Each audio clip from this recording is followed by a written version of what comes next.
A different but no less important route to new products comes via the Atlas researchers themselves. At Cambridge University, Andy Parker and Michael Simmons realised that the Atlas approach to computing might find application in some of the medical challenges at the local Addenbrooke's hospital. Some key issues in cancer therapy emerged.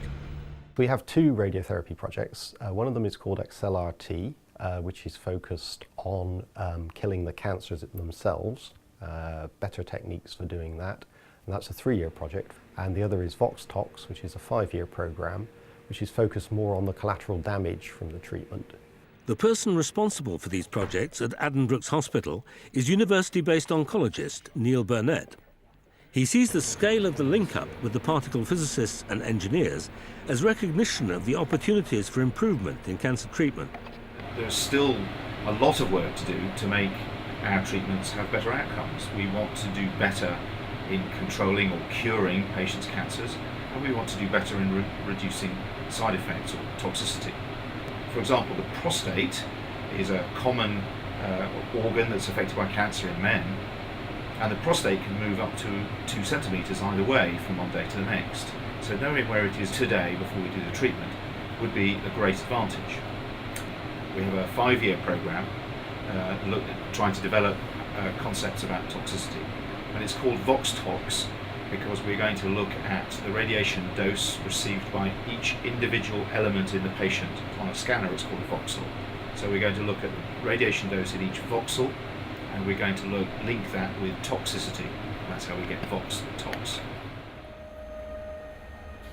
So how does the computing approach of the particle physicists bear on this problem? With the cancer therapy, what you have is a bunch of people in Addenbrooke's who have the images, and they're the experts in what they're trying to achieve scientifically.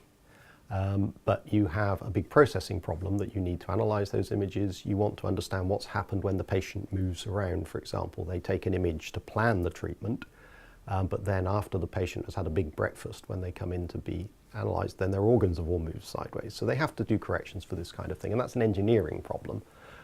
So we have engineers on board who understand the way structures deform under stress and so on, and they're going to deal with the finite element structure calculations, which tell us how all the bits of the body move about when the patients are distorted. And then that means that we have to get the data out of Addenbrooke's, serve it to the engineers. We need to do pattern recognition algorithms on it, so we need quite a lot of computing power. We need data storage and data handling. We need to run a lot of jobs, and we have to keep track of them. All of those are exactly the same problems that we have with particle physics, with many events flowing from CERN to different labs and people analyze them in different ways. So that whole structure of how to do big computing can be applied to this project.